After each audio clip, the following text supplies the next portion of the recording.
हम आपको बताए थे ये है पृथ्वी साथियों, ठीक है। ये क्या है साथियों? पृथ्वी है।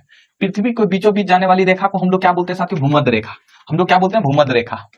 और 23.5 डिग्री नॉर्थ वाली रेखा को यानी कि 23.5 डिग्री नॉर्थ अक्षांश को हम लोग क्या बोलते हैं साथियों? 23.5 डिग्री को हम लोग क्या बोलते हैं साथियों? कर्क रेखा। और 23.5 डिग्री साउथ वाले को हम लोग क्या बोलते हैं मित्रों? मकर रेखा बोलते हैं। ये सब तो हम लोग पढ़ चुके हैं। और इसके बाद 66.5 डिग्री वाले 66.5 डिग्री वाले नॉर्थ वाले को हम लोग क्या बोलते हैं साथियों? आर्कटिक वृत्त या आर्कटिक रेखा, ठीक है। और 66.5 डिग्री साउथ वाली रेखा को हम लोग क्या बोलते हैं? अंटार्कटिक रेखा बोलते हैं। क्या बोलते हैं मित्रों? अंटार्कटिक रेखा। यहां से हम लोग पढ़ चुके थे कि कर्क रेखा और मकर रेखा के बीच के क्षेत्र को हम लोग क्या बोलते हैं? उष्णकटिबंधीय क्षेत्र कहते हैं। और हमने आपको बताया था कि 23.5 डिग्री से लेकर 66.5 डिग्री वाले क्षेत्र को हम लोग क्या बोलते हैं साथियों? शीतोष्ण कटिबंध बोलते हैं। क्या बोलते हैं मित्रों? शीतोष्ण कटिबंध बोलते हैं। अब हम लोग शीतोष्ण कटिबंध के बारे में पढ़ेंगे।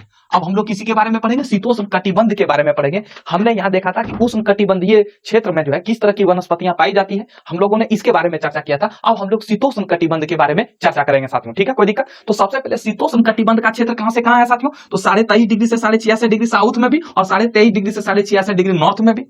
दोनों को हम लोग क्या बोलेंगे? शीतोष्ण बोलेंगे। दोनों को हम लोग क्या बोलेंगे मित्रों? शीतोष्ण बोलेंगे। यानी कि कुछ महीना यहाँ क्या रहेगा? यहाँ कुछ महीना ठंडा रहेगा और कुछ महीना यहाँ क्या रहेगा साथियों? गर्मी रहेगा। एक पवन बहती है 30 डिग्री से लेकर 60 डिग्री के बीच में। एक पवन बहती है, एक हवा बहती है, पवन बहती है, जिसका नाम है पछुआ पवन।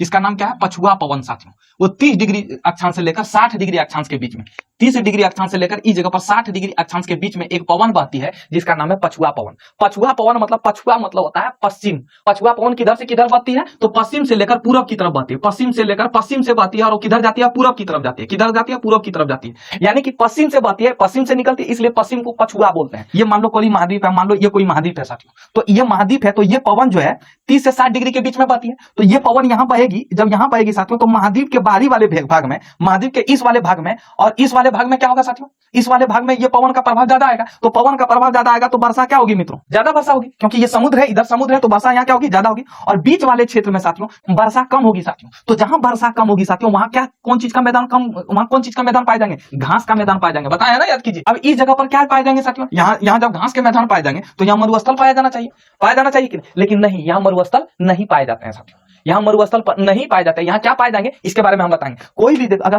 पछुआ पवन चलेगी तो 1 नंबर वाले भाग में वर्षा ज्यादा होगी, 2 नंबर वाले भाग में वर्षा कम होगी, तो इसलिए यहाँ घास के मैदान पाए जाएंगे। और इस घास के मैदान को बोलते हैं शीतोष्ण घास के मैदान। और बताइए, उष्ण कटिबंधीय घास के मैदान के बारे में हम लोग भी चर्चा किए थे किसमें? उष्ण कटिबंधीय वाले चैप्टर में। अब हम लोग शीतोष्ण घास के मैदान के बारे में चर्चा करेंगे साथियों। और 3 नंबर में यहाँ मरुस्थल नहीं होगा साथियों। क्यों नहीं मरुस्थल होगा? आगे चल के इसका भी हम जवाब दे देंगे साथियों, ठीक है। कोई दिक्कत? यहाँ नहीं, यहाँ जो है ना, यहाँ गर्म जल धारा होती है। इस जगह पर गर्म जल, इधर भी तो समुद्र है, तो यहाँ जो है होगी, यहाँ गर्म जल धारा होगी, ठीक है। अब ये कैसे होगा इसके बारे में हम चर्चा करेंगे आगे के क्लास में, ठीक है। कोई दिक्कत? इस प्रदेश में जो शीतोष्ण कटिबंध होगा साथियों, शीतोष्ण कटिबंध का क्षेत्र कहां से कहां तक होगा? 23.5 डिग्री से लेकर 66.5 डिग्री वाले क्षेत्र को हम लोग क्या बोलते हैं? शीतोष्ण कटिबंध का क्षेत्र। इसके बाद इस कटिबंध के क्षेत्र में ही, यानी कि 30 से 60 डिग्री के बीच में एक पवन बहती है जिसका नाम है पछुआ पवन। इस पछुआ पवन का साथियों ये प्रभाव इस शीतोष्ण कटिबंध के क्षेत्र में इसका प्रभाव रहता है। कहीं अधिक रहेगा, कहीं कम रहता है। कहां से कहां? 30 डिग्री से लेकर 60 डिग्री तक पछुआ पवन का प्रभाव रहता है। इस क्षेत्र में महाद्वीप के आंतरिक भाग में, आंतरिक मतलब बीच वाले भाग में साथियों कौन से क्या पाए जाएंगे साथियों? आंतरिक भाग में क्या पाए जाएंगे साथियों? घास के मैदान पाए जाएंगे। और ये घास का मैदान किस तरह का होगा साथियों? शीतोष्ण घास का मैदान होगा साथियों। इस घास को मैदान को हम लोग क्या बोलेंगे साथियों? शीतोष्ण घास का मैदान कहेंगे। जैसे अमेरिका का प्रेरी घास का मैदान, अर्जेंटीना का पंपास घास का मैदान, ये सभी जो है शीतोष्ण घास के मैदान का एग्जाम्पल है साथियों, ठीक है। और ये शीतोष्ण घास का जो अमेरिका का जो, अच्छा एक बात बताओ, अमेरिका का जो परेडी घास का मैदान होगा साथियों, अमेरिका का जो परेडी घास का मैदान होगा, कहां से कहां तक होगा? 1 नंबर में होगा या 2 नंबर में होगा? बताओ मित्रों, 1 नंबर में होगा या 2 नंबर में होगा? बताओ। 2 नंबर में होगा। एकदम कॉमन सेंस की बात है साथियों। क्यों? क्योंकि ये शीतोष्ण कटिबंधीय क्षेत्र है, तो यहाँ 2 नंबर में ऑटोमेटिक होगा। यहाँ की शीतोष्ण घास के मैदान कहां पाए जाएंगे? यही 23.5 डिग्री से लेकर 66 डिग्री के बीच में साथियों। यूरोप में भी शीतोष्ण घास के मैदान को हम लोग स्टेपी कहा जाता है। यहाँ इस जगह पर ऑस्ट्रेलिया भी है साथियों। ऑस्ट्रेलिया में शीतोष्ण घास के मैदान को क्या कहा जाता है साथियों? डाउन्स कहा जाता है साथियों। और याद रखना कि जितने ये वाले क्षेत्र में साथियों, यहाँ फल जो है रसदार पाए जाएंगे। यहाँ जितने भी फल होंगे साथियों, रसदार फल होंगे साथियों। यहाँ कैसे होंगे साथियों? रसदार होंगे। क्यों रसदार? कहां लिखा? बढ़िया लिखा, रसदार होंगे साथियों। ये जो शीतोष्ण कटिबंधीय क्षेत्र में जो फल पाए जाएंगे वो रसदार फल पाएंगे। जब रसदार फल होंगे तो वाइन्स के लिए, शराब के लिए बहुत ही फेमस जगह होगा साथियों। जैसे कश्मीर में साथियों, कश्मीर में आधा गर्मी और आधा ठंडा पड़ता है, बर्फ जमता है, तो वहां देखो सेब पाए जाएंगे और सेब रसदार फल होते हैं साथियों। और उसी से आपको पता होनी चाहिए कि उससे बियर बनता है कि नहीं? तो जितने भी रसदार फल होते हैं साथियों, वो क्या करते हैं? शराब उत्पादन में वो अपनी भूमिका निभाते हैं साथियों। तो जितने भी यहाँ शीतोष्ण कटिबंध के क्षेत्र होंगे वहां रसदार फल पाए जाएंगे साथियों, और शराब उत्पादन के लिए यह फेमस जगह होगा। इसलिए इसी जगह पर, इसी शीतोष्ण कटिबंध के एक जगह पर साथियों स्पेन का एक जगह है जिसका नाम है सराकोजा। इसको साथ में शराब का स्वर्ग कहा जाता है। तो स्पेन का जो सराकोजा जो है, इसे शराब का स्वर्ग कहा जाता है। ये शराब के लिए विश्व में सबसे प्रसिद्ध है साथियों। और ये क्षेत्र जो है ये कहां है, इसी शीतोष्ण कटिबंधीय के बीच में स्थित है साथियों। अब हम लोग 66.5 डिग्री से लेकर 90 डिग्री के बीच में साथियों, अब 66.5 डिग्री से लेकर 90 डिग्री के बीच वाले क्षेत्र को हम लोग क्या बोलते हैं, शीत कटिबंध बोलते हैं कि नहीं साथियों। तो हम यहां बोले चाहे यहां बोले, बात क्या है, बराबर है। तो अब हम लोग शीत कटिबंध के बारे में पढ़ेंगे, शीत कटिबंध में क्या क्या होता है, ठीक है। इस शीत कटिबंध का क्षेत्र कौन सा है, 66.5 डिग्री से लेकर 90 डिग्री वाले क्षेत्र को हम लोग क्या बोलते हैं, शीत कटिबंध। जब वन पढ़ाएंगे तो वहां उस समय टुंड्रा और टेगा वन के बारे में पढ़ाएंगे, ठीक है। वन भी इसी तरह के होंगे साथियों। हम एक बात पूछते हैं, सूर्य प्रकाश की तीव्रता, सूर्य की प्रकाश की जो तीव्रता होगी साथियों, यहां कम होगी या अधिक होगी साथियों। सूर्य की प्रकाश की तीव्रता यहां कम होगी या अधिक होगा, बताओ साथियों। कम होगा साथियों। क्यों? क्योंकि ये शीत कटिबंध है साथियों। सालों भर सूर्य की किरणें कहां चमकती है साथियों, कर्क रेखा और मकर रेखा के बीच में चमकती है। और इधर याद कीजिए ना, प्रकाश याद कीजिए, एल्बिडो है ना। तो सूर्य की प्रकाश की तीव्रता शीत कटिबंध में कम होगी साथियों। जब तीव्रता कम होगी साथियों तो तापमान भी क्या होगा साथियों, कम होगा। और जब तापमान भी कम होगा तो क्या होगा, ठंडा प्रदेश होगा कि नहीं, बताओ, होगा कि नहीं। जब टेम्परेचर कम होगा ठंडा लगेगा। अच्छा एक बात बताओ, क्या बर्फ पर वनस्पति उगते हैं, हाँ या ना बोलो। नहीं उग सकते हैं, नहीं उग सकते हैं, उग सकते हैं। पूछोगे क्यों भाई, कुछ नहीं करो, ये दीवार है ना, दीवार पर देखना, कुछ दीवार पर जो है पानी उसमें छिड़क दो, कुछ दिन के बाद देखना उसमें क्या निकलना, शैवाल निकलने लगेगा, हरा हरा काई टाई का निकलने लगेगा। अब साथियों इसमें क्या होगा साथियों, शीत कटिबंध में क्या होगा साथियों, शीत कटिबंध में 2 चरण होंगे साथियों। यहाँ ऐसा क्षेत्र होगा जो पूरी तरह से बर्फ से ढका होगा साथियों, जो पूरी तरह से बर्फ से ढका होगा, वहां मांस व लाइकेन पाए जाएंगे साथियों, मांस व लाइकेन पाए जाएंगे। अब इसको क्या बोलते हैं, मांस और लाइकेन मतलब क्या होता है, ध्यान से समझना। और जहां मांस व लाइकेन पाए जाएंगे इसी को हम लोग बोलते हैं, ज्योग्राफी की भाषा में बोलते हैं शैवाल। इसी को बोलते हैं शैवाल। शैवाल का निर्माण होता है मांस व लाइकेन से मिलकर बनता है शैवाल। अब ये मत पूछना कि मांस क्या होता है, मांस पठा वाला मांस नहीं होता है, ठीक है, हम समझ रहे हैं। मांस पूछ दोगे, हम जानते हैं। लाइकेन क्या होता है ये कल के चैप्टर में बताएंगे, बोटनी के चैप्टर में। इतना अभी ये समझना कि मांस और लाइकेन मिलकर बनता है शैवाल, जिसको हम लोग बोलते हैं सेमार। अब देखो दूसरा, इसी शीत कटिबंध में साथियों, इसी शीत कटिबंध हम यहां दूसरा लिखते हैं, इसी शीत कटिबंध में साथियों, इसी शीत कटिबंध में दूसरा एक ऐसे क्षेत्र भी पाए जाएंगे साथियों। पहला ऐसे क्षेत्र पाएंगे जो पूरी तरह से बर्फ से ढका होगा, कुछ ऐसे क्षेत्र पाए जाएंगे साथियों जहां 8 से 10 महीना ही बर्फ हो जमा रहेगा साथियों, हिमपात रहेगा। हिमपात मतलब बर्फ जमा रहेगा। कुछ ऐसे भी क्षेत्र पाए जाएंगे, जैसे ये वाला क्षेत्र, ये वाला जो क्षेत्र होंगे जो शीतोष्ण कटिबंध के करीब में रहेंगे, कुछ ऐसे भी क्षेत्र होंगे 8 से 10 महीना ही बर्फ पाए जाएंगे साथियों। इसके बाद जैसे यहाँ सूर्य की किरणें यहाँ आएगी तो यहाँ से क्या होगा कि यहाँ जो ये बर्फ होगा साथियों, ये पिघल जाएगा साथियों। और जब पिघल जाएगा साथियों तो यहाँ जो वनस्पति पाएंगे साथियों, शंकुधारी वनस्पति मिलेंगे साथियों, शंकुधारी वनस्पति मिलेंगे साथियों, शंकुधारी वनस्पति मिलेंगे। क्यों रहता है थोड़ा सा समझो। ऐसे शंकुधारी मतलब ऐसे वनस्पति जो मिलेंगे साथियों, ये इस तरह के वनस्पति मिलेंगे, इस तरह के वनस्पति ऐसे मिलेंगे, शंकुधारी वनस्पति मिलेंगे साथियों। क्यों होंगे शंकु आकार के? क्योंकि साथियों देखो कि जब मान लो बर्फ पड़ेगा तो क्या होगा, बर्फ के कारण वो प्रकाश संश्लेषण नहीं कर पाएंगे साथियों। बर्फ के जब दब जाएंगे तो प्रकाश संश्लेषण नहीं करेंगे, तो क्या होता है कि साथियों वो क्या करता है कि जैसे बर्फ उसमें पड़ने लगता है तो बर्फ अगर इस तरह रहेगा तो बर्फ को क्या करता है, अपने आप बर्फ क्या होता है, बर्फ जमने के बाद अपने आप गिरने लगता है साथियों। तो जब गिरने लगता है साथियों तो वहां की वनस्पतियां प्रकृति ने कैसे बनाया साथियों, शंकुधारी बनाया है साथियों। इनके जो वनस्पति होंगे साथियों, जो वनस्पति होंगे बड़ा मुलायम होंगे साथियों, और इनके वनस्पति से लुगदी बनाया जाता है साथियों। इस लुगदी से पता है क्या बनाया जाता है साथियों, कागज बनाया जाता है। लेई की तरह होता है, देखो कूटम लगाता है, मर्दे कूटम ढूंढो नियर में लगा देता है, उसी को बोलते हैं लुगदी साथियों। और ये लुगदी जो है कागज बनाने के लिए काम में आता है साथियों। अब आपको क्या करना है साथियों, अब आपको क्या करना है, जितने भी भूमध्य रेखा पर देश है सबको पश्चिम से पूरब तक याद करना है। कर्क रेखा पर जितने देश है सबको पश्चिम से पूरब की तरफ, मकर रेखा पर जितने देश है सबको पश्चिम से पूरब की तरफ याद करना है। ये मेरे तरफ से आपका होमवर्क रहा। हम लोग पढ़ रहे थे किसके बारे में साथियों, अक्षांश और देशांतर के बारे में। ये क्या है मित्रों, 0 डिग्री अक्षांश। और ये फिर क्या था साथियों, ये था 23.5 डिग्री अक्षांश। ये क्या था मित्रों, 23.5 डिग्री अक्षांश। और फिर ये क्या है साथियों, ये था आपका 23.5 डिग्री, ये 23.5 डिग्री साउथ वाला अक्षांश। इसको हम लोग मकर बोलते थे और इसको ककर बोलते थे। ककर मतलब कर्क रेखा, ठीक है, इसको हम लोग भूमध्य रेखा बोलते हैं साथियों। अब साथियों यहाँ इसके ऊपर में जाओगे तो यहाँ साथियों यहाँ आपको 30 डिग्री अक्षांश मिलेगा कि नहीं। अरे नॉर्थ लिखे या साउथ लिखे, ये बात बराबर है, ये समझ रहे हो कि नहीं समझ रहे आप लोग। तो ये नॉर्थ ऊपर जाएंगे 23.5 के ऊपर में, 23.5 के ऊपर में सबसे पहले तो हमने बताया कि सब अक्षांशों के बीच की दूरी कितना होना चाहिए, 1 डिग्री होना चाहिए। और यहाँ 23.5 है, जैसे यहाँ 0 हुआ होगा, 1 हुआ होगा, 2 होगा, 3 4 5 6 7 इसी तरह 21 हुआ होगा, 22 हुआ होगा, 23 हुआ, 23 के बाद 24 होना चाहिए। लेकिन 23 के बाद 23.5 क्यों हुआ, जो कि हमने एक नियम बनाया था कि अक्षांशों के बीच की दूरी 1 डिग्री होना चाहिए। और आप लोगों को पता है कि ये 23.5 क्यों होता है, क्योंकि पृथ्वी 23.5 डिग्री पर झुकी है, इसलिए 23.5 डिग्री हम लोग ले लिए। अगर नहीं झुकी रहती तो हम लोग नहीं लेते इसको, यही था इसका रीजन। बताए थे कि नहीं, बताओ 35 डिग्री ऊपर होगा कि नहीं, 30 के ऊपर में 35 होगा साथियों। जब वहां होगा तो यहां भी तो होगा, यहाँ भी 30 डिग्री साउथ, और इसके भी नीचे चलेंगे तो यहाँ 35 डिग्री साउथ है कि नहीं, बता मित्रों।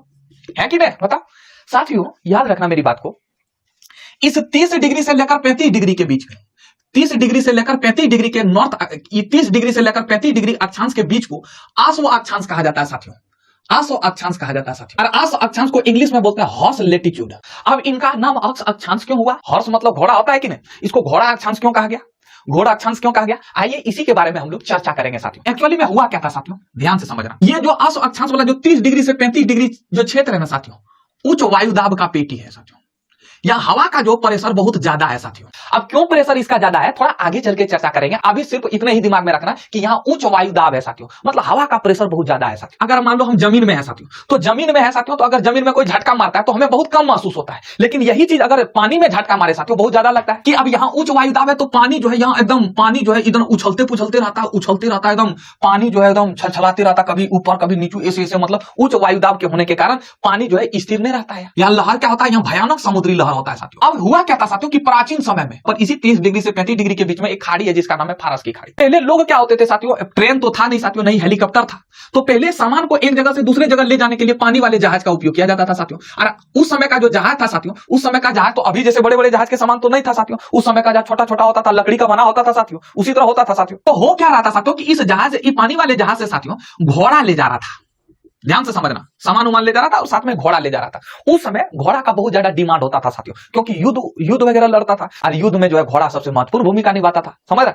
तो हुआ क्या साथियों कि जो नाविक था साथियों, जो नाव चला रहा था, वो घोड़ा लदे हुए नाव को ले जा रहा था। और जब ले जा रहा था क्या हुआ कि धीरे धीरे जब इधर गया, 30 डिग्री के बीच में गया, तो एक बेग देखा कि एकदम नावा जो है एकदम ऐसे पूरा वो होने लगा, पूरा डगमगाने लगा नाव उसका। जब पूरा डगमगाने लगा नाव, तो अब उसको जो है यमन सूझने लगा। समुद्र में तो पानी भी, समुद्र में दूर दूर तक कोई घर वर तो दिखता नहीं है। समुद्र में अगल बगल में किसका घर होगा यार, समझ रहा? एक बार अगर गिर गया तो फिर उसको खोजना मुश्किल है भाई समुद्र में। तो डगमगाने लगा। अब करता क्या, वो सोचने लगा कि ससुरा नाव में ज्यादा होती है, नाव में सामान ज्यादा है, इसलिए सामान के ही कारण क्या हुआ, ये हमारा नाव डगमगा रहा है। तो उन्होंने क्या किया, नाव में जितना भी सामान था सबको पहले फेंक दिया। और सामान को फेंका तो पर भी नाव जो है, तो पर भी नाव डगमगा रहा था। जितना भी घोड़ा घोड़िया इस नाव में लदा था सबको समुद्र में फेंक दिया, सबको समुद्र में फेंक दिया। और जब सबको समुद्र में फेंक दिया, तब तक अनजाने में ही क्या किया, 35 डिग्री को पार कर दिया। तब जैसे ही समुद्र में इसको घोड़ा घोड़िया को फेंका, तो अनजाने में 35 डिग्री जैसे पार हुआ ना, तो उसका जल जो नाव जो है स्थिर हो गया। फिर नाव उसका नहीं डगमगाने लगा। उसको पता ही नहीं था कि ससुरा ये उच्च दाब वाला क्षेत्र है, लेकिन अनजाने में ये 35 डिग्री को पार कर दिया, तो उसका नाव डगमगाना खत्म हो गया साथियों। तो इसलिए तभी से इसका नाम साथियों आसो अक्षांश पड़ गया। जब इसको आसो अक्षांश कहेंगे तो नीचे वाला को भी तो आसो अक्षांश कहेंगे, यानी कि जो यहां घटना हुई होगी यहां भी वही घटना हुई होगी साथियों। अब देखो ये है, ये 0 डिग्री कर्क रेखा, इसके बाद यहां से आसो अक्षांश, ऐसे भी तो आप लिख सकते हैं, नया हम लोग नाम खोज लिए साथियों। मकर रेखा, ये आर्कटिक अंटार्कटिक, ऐसे तो आप लोग सब जानते हैं। 86.5 डिग्री नॉर्थ वाले को क्या बोलेंगे, 86.5 डिग्री साउथ वाले को क्या बोलेंगे, आप लोग इससे परिचित हैं, बार बार क्या लिखना है इसको, ठीक है। अब साथियों हम लोग अब एक एक करके महत्व को समझेंगे कि इनका महत्व क्या है, अक्षांश रेखाओं का महत्व क्या है साथियों, इनके महत्व को समझेंगे साथियों। पृथ्वी के बीचों बीच में जो कल्पना की हुई रेखा को खींचे उसको हम लोग भूमध्य रेखा कहते हैं कि नहीं, बता मित्रों, भूमध्य रेखा भी एक प्रकार की अक्षांश रेखा ही है, लेकिन इसको ये पृथ्वी के बीचों बीच खींची गई है, इसलिए इसका नाम हम लोग भूमध्य रेखा रख दिए, ठीक है।